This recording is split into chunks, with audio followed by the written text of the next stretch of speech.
Vadodara collector કચેરી ખાતે સંકલન બેઠક મળી હતી। આ બેઠકમાં વિવિધ મુદ્દાઓ પર વિગતવાર ચર્ચા અને રજૂઆત કરવામાં આવી હતી। આ બેઠકમાં જિલ્લા કલેક્ટર અનિલ ધામિલિયા, અધિક કલેક્ટર ભરત પટેલ, ડીડીઓ સહિત જિલ્લાના ઉચ્ચ અધિકારીઓ અને સ્થાનિક ધારાસભ્યો ઉપસ્થિત રહ્યા હતા। બેઠક દરમિયાન વડોદરા જિલ્લાના વિકાસ કાર્યો અને પ્રજાલક્ષી વિવિધ અગત્યના મુદ્દાઓ પર વિગતવાર ચર્ચા અને રજૂઆતો કરવામાં આવી હતી। આ સંકલન બેઠકમાં મુખ્ય આકર્ષણ અને ચર્ચાનો વિષય ડભોઈ વિધાનસભાના ધારાસભ્ય શૈલેષ મહેતાની રજૂઆત રહી હતી। તેમણે સેબુવાડા ગામ ખાતે બિલ્ડર દ્વારા કરવામાં આવેલા ગંભીર દબાણોનો મુદ્દો ઉઠાવ્યો હતો।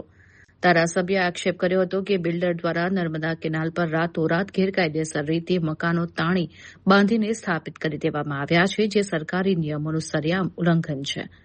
કેનાલ પરના ગેરકાયદેસર બાંધકામની રજૂઆતને જિલ્લા કલેક્ટર અનિલ ધામિલિયાએ અત્યંત ગંભીરતાથી લીધી હતી।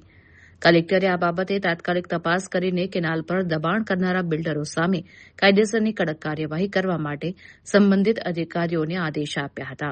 આ બેઠકમાં ધારાસભ્ય ચૈતન્યસિંહ ઝાલા, કેયુર રોકડિયા પણ હાજર રહ્યા હતા અને પોતાના વિસ્તારના પ્રશ્નો રજૂ કર્યા હતા। દર ત્રીજા મહિના શનિવારે એમપીએમએલ સંકલન બેઠક અધિકારીઓ સાથે હોય છે। એમાં આજે મુખ્ય મુદ્દો જે અમારા વિસ્તારમાં બેતુન નૂર મરહબા જેને નર્મદા કેનાલ બંધ કરી દીધી છે ને એના બાબતનો મીડિયામાં પણ ખૂબ ચર્ચ્યું છે। એ બાબતની આજે ચર્ચા કરી છે।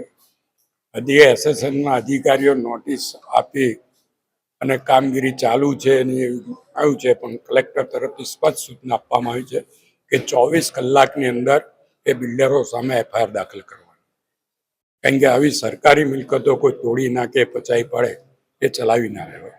એના માટેની આ 24 કલાકમાં એની સામે પગલાં લેવાના એવું નક્કી કરવામાં આવ્યું છે। સાથે જ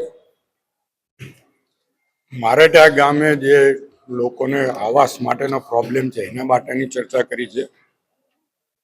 મહત્વનો ડભોઈમાં CSC 80 બેડની હોસ્પિટલ માટેની જગ્યા નગરપાલિકાએ દરખાસ્ત મોકલી આપી છે, એના માટે તાત્કાલિક કરવાનું।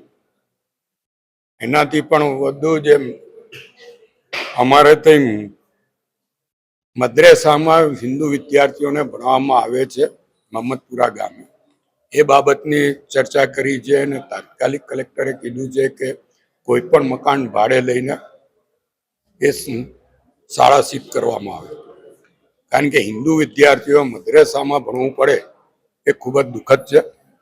આ બાબતનું એમને ધ્યાન દોર્યું છે, કારણ કે મદ્રેસાઓ એમની ધર્મ બાબતની શિક્ષા આપતો હોય છે, કે હિન્દુ વિદ્યાર્થીઓ ત્યાં જઈને બીજા ધર્મનું શીખે એ કેટલા અંશે વ્યાજબી, એટલે કલેક્ટરે પણ એને ગંભીરતાથી લીધું છે અને તાત્કાલિક ધોરણે સૂચના આપવામાં આવી છે કે ટેન્ડર પ્રક્રિયા ને બધું કામ ચાલે તે સુધી ભાડેથી મિલકત લઈને એને ચાલુ કરવામાં આવે, જેથી મદ્રેસાને ખાલી કરવામાં આવે।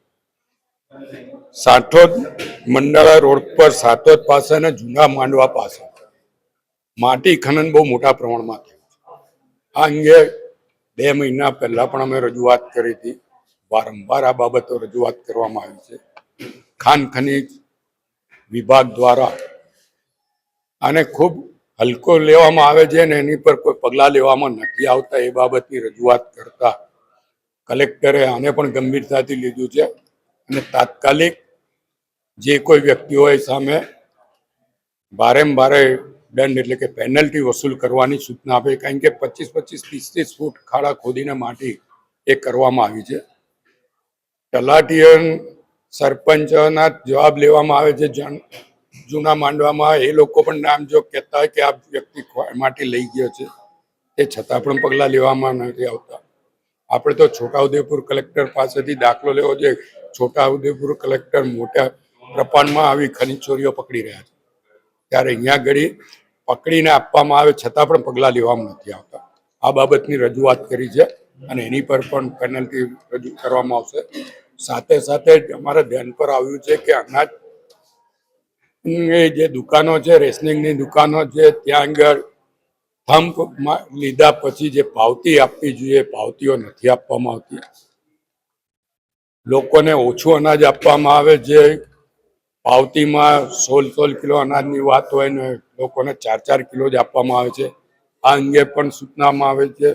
અને પુરવઠા અધિકારીને કલેક્ટરે કીધું છે કે પુરવઠા વિભાગ સિવાયના અધિકારીઓની એક ટીમ બનાવીને આ બાબતની રેડો પાડવામાં આવે અને જે કોઈ આવા કસૂરવારો પકડાય એ તમામ દુકાનદારો સામે કડકમાં કડક પગલાં ભરવામાં આવે. આ મહત્વની રજૂઆતો હતી તે આજે રજૂ કરવામાં આવી છે. કલેક્ટર તરફથી ખૂબ જ સુંદર પ્રતિસાદ મળ્યો છે અને આ જે અનાજની ચોરી કરે છે એ પણ ચલાવીને આવે, કારણ કે સરકાર 80 કરોડ લોકોને કેન્દ્ર સરકાર તરફ મફત અનાજ લોકો સુધી એ મફત અનાજ ના પહોંચે અને એ અનાજ બારોબાર વેચાઈ જાય એ ખૂબ ગંભીર બાબતો છે. એટલે આ ગંભીર બાબતો પ્રત્યે ધ્યાન દોર્યું છે. ટૂંક સમયમાં એનો ઉકેલ આવશે એવી હૈયાધારણ આપવામાં આવી છે. સાથે જ રેલવે દ્વારા કુંડેલા અંડરપાસ બનાવવાની વાત 1 વર્ષ પહેલા કલેક્ટરશ્રીએ અમને કીધું અને વિનંતીથી અમે રોડ બંધ કરવા માટે સંમત થયા હતા. ગામના લોકો પણ સંમત થયા, પણ એ 1 વર્ષ પૂરું થયા છતાં પણ એનામાં કોઈ કામમાં પ્રગતિ નથી થઈ.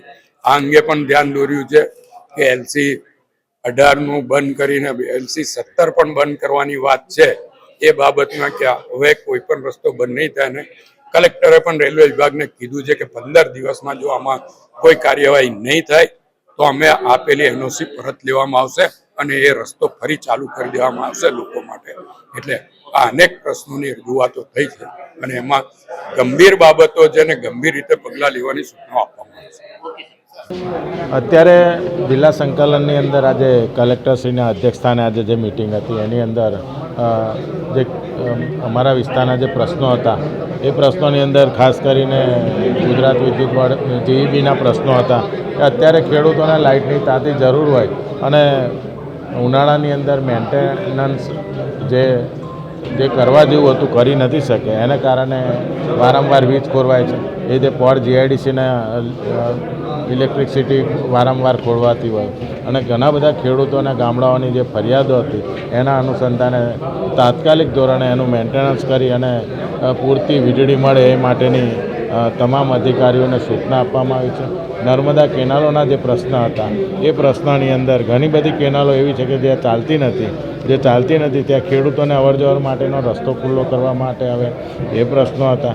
પ્રવાસન યાત્રાધામના આજે જે મિટિંગ હતી એના ઘણા વર્ષો પૌરાણિક મંદિરો છે, ઘણી બધી વિસ્તારોમાં આવેલી વાવો છે, એનું પ્રવાસન દ્વારા ફરીથી એનું મેન્ટેનન્સ કરી અને રિપેરિંગ કરી અને યાત્રાધામનો વિકાસ થાય એ રીતેના મુદ્દાઓ ઉપર આજે ચર્ચા કરવામાં આવી છે. ચોમાસાની શરૂઆત થઈ ગઈ છે, સિંચાઈ વિભાગને લગતા અને પ્રી મોન્સૂનની કામગીરી શું આજે પ્રી મોન્સૂનની કામગીરી અમારા ગ્રામ્ય કક્ષાએ તો લગભગ પંચાયતોને તમામ જિલ્લા વિકાસ અધિકારી અને તાલુકા વિકાસ અધિકારી દ્વારા સૂચના આપવામાં આવી છે. પરંતુ જે મારા વિસ્તારની અંદર આ કરજણ નગરપાલિકા જે છે એની અંદર પણ ચીફ ઓફિસરને સૂચનામાં આપવામાં આવી છે કોઈ પણ જગ્યાએ પાણીનો ભરાવો ના થાય એ રીતે તમામ જે કંઈક કાર્યવાહી કરવા જેવી હોય તે કરવાની સૂચના આપી છે. એક તો મેઇન મુદ્દો હતો અનગઢ ગામની અંદર પાણી પુરવઠાની યોજનામાં ઘણા સમયથી પાણી લોકો પીતા નથી, ડોળું પાણી આવે છે. તો ફ્રેન્ચ વેલ બનાવવાની જૂની માંગણી હતી, એની વહેલામાં વહેલી તકે વ્યવસ્થા કરીને ફ્રેન્ચ વેલ બનાવવો જોઈએ. અમારા કોટંબી ગામની અંદર કોટંબી જરોદ વચ્ચેનો જે રોડ છે એની ઉપર GEBએ હાઈ ટેન્શનના થાંભલા ઊભા કરી દીધા છે. એટલે જરોદના વિદ્યાર્થીઓને હાઈવે ક્રોસ કરીને જરોદ જવું પડે છે. ઘણી વખતે ખૂબ મોટા અકસ્માતો બનતા હોય છે. એટલે આ બંને થાંભલાઓ જે સરકારી ખરાબો છે એની અંદર ફેરવવા જોઈએ અને આ રસ્તો જરોદ કોટંબીનો તાત્કાલિક આ પુલ હટાવીને ચાલુ કરવો જોઈએ. અમારા ખેડૂતોના જે પૈસા જુવાર માટેના પ્રશ્નો એક ઘણો 11 ખેડૂતોનો મોટો પ્રશ્ન હતો.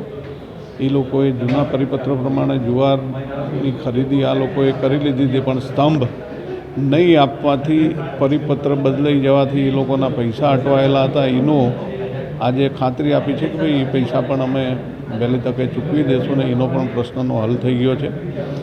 બીજા બધાએ જે કંઈ અમારા વિસ્તારના નાના મોટા બસ સ્ટેન્ડોના પ્રશ્નો, વિદ્યાર્થીઓ માટે બસો ચાલુ કરવાના પ્રશ્નો, એ બધામાં બસો ચાલુ કરી આપી છે જૂના પ્રશ્નોમાં. એટલે આજે આ બધા વિશેષ જે અમારા કરજિયાના ખેડૂતોનો પ્રશ્ન છે, ઘણા સમયથી એમને વળતર મળ્યું નથી, એ વળતર માટેનો પ્રશ્ન હતો. એ વળતર માટે રિફાઇનરીએ પ્રોસેસ કરીને દિલ્હી ફાઇલ મોકલી આપી છે. વહેલી તકે એનું પ્રોસેસ પ્રક્રિયા પૂરી કરીને ખેડૂતોને વળતર આપવામાં આવશે. કાંસના કામો જે કંઈ બાકી રહી ગયા છે એની પણ રજૂઆત હતી. એમાં પણ એ લોકોએ કીધું છે કે આ અમુક જગ્યાએ કામ ચાલુ છે ને જે જગ્યાએ બાકી છે એને વહેલી તકે ચાલુ કરવામાં આવશે. CSRના મુદ્દાઓમાં એ લોકોએ એવું કીધું છે કે ભાઈ જે કંઈ તમારી પ્રપોઝલો હોય એ અમને મોકલજો, કારણ કે અમારા ખંધા ગામના લોકોએ જમીન આપી ત્યારે CSR ફંડ આજુબાજુના ગામમાં વાપરવાનું એવું જીબીના અધિકારીઓ સાથે એગ્રીમેન્ટ થયેલો છે અને અત્યારે કોઈ પણ જાતનું ફંડ ફાળવવામાં નથી આવતું. એટલે એ લોકોએ કીધું છે કે ભાઈ અમે આ પ્રપોઝલ મોકલો અને એ પ્રપોઝલ ઉપર અમે વિચારણા કરી અને કામો ચાલુ કરાવ. પ્રવાસનની પણ મિટિંગ મળી હતી. પ્રવાસનના મિટિંગમાં મારા શેરખી રવિભાણ મંદિર, અનગઢ ખાતે રામજી મંદિર, મહારુદ્ર મહાદેવ મંદિર માળોદર અને કોટણા બીચ, આ બધાય કામો પ્રગતિમાં છે. ટેન્ડર પ્રક્રિયા બાકી છે.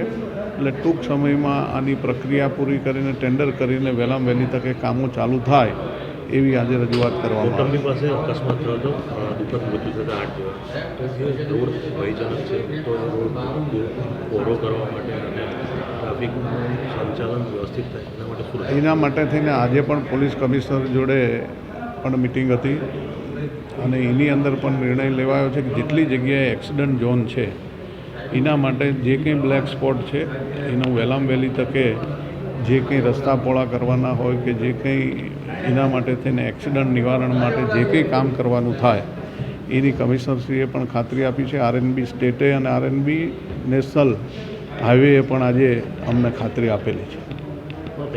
આજની સંકલનની બેઠકમાં મારા મુખ્ય પ્રશ્નોમાં વડોદરા મહાનગરનું ગટરનું પાણી જે સમેલા થઈ અમારા પાદરા તાલુકામાં સોખડા થઈને નદીમાં જાય છે, તો ત્યાં સોખડા પાસે વરસાદી પાણીમાં મિક્સ થાય છે અને પાણી અટવાઈ રહે છે, જેના કારણે પાટોદ પાસે નવીન નાળું બનાવીને પાણીનો નિકાલ વહેલી તકે થાય, જેથી કરીને સોખડા વિસ્તારમાં આ વરસાદી અને ગટરનું પાણી ભરાઈ ન રહે તે માટેનું આયોજન કરવા માટે જણાવ્યું છે. સાથે જ ચાણસદ ગામે MGVCLની વીજ લાઇન કે જે દિવસમાં એકવાર અને અઠવાડિયામાં લગભગ દિવસના આંતરે ટ્રીપ થઈ જાય છે, તેના માટે તેનું આગોતરું આયોજન કરવા માટે MGVCLને જણાવવામાં આવ્યું છે. તેમજ પાદરા તાલુકાના પાવડા ગામ ખાતે મોબાઈલ નેટવર્ક આવતું નથી, જેથી કરીને વારંવાર અમારી રજૂઆત હોય છે, તો તેના માટે સર્વે કરીને જે તે એજન્સીને દરખાસ્ત કરવા માટે પણ આજરોજ જણાવવામાં આવેલું છે.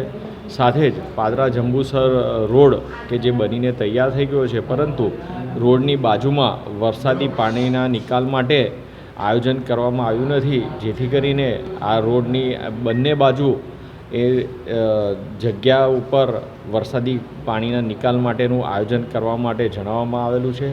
અને જિલ્લા આયોજનની બેઠક, જિલ્લા પ્રવાસન સમિતિની બેઠક આજરોજ કરવામાં આવી હતી, જેમાં અમારા પાદરા તાલુકાના મુખ્ય 2 કામો, રણુ ગામ ખાતે તુલજા માતાનું મંદિર આવેલું છે, ત્યાં તળાવના ડેવલપમેન્ટ માટે અંદાજિત 3 કરોડ રૂપિયા મંજૂર થયા છે.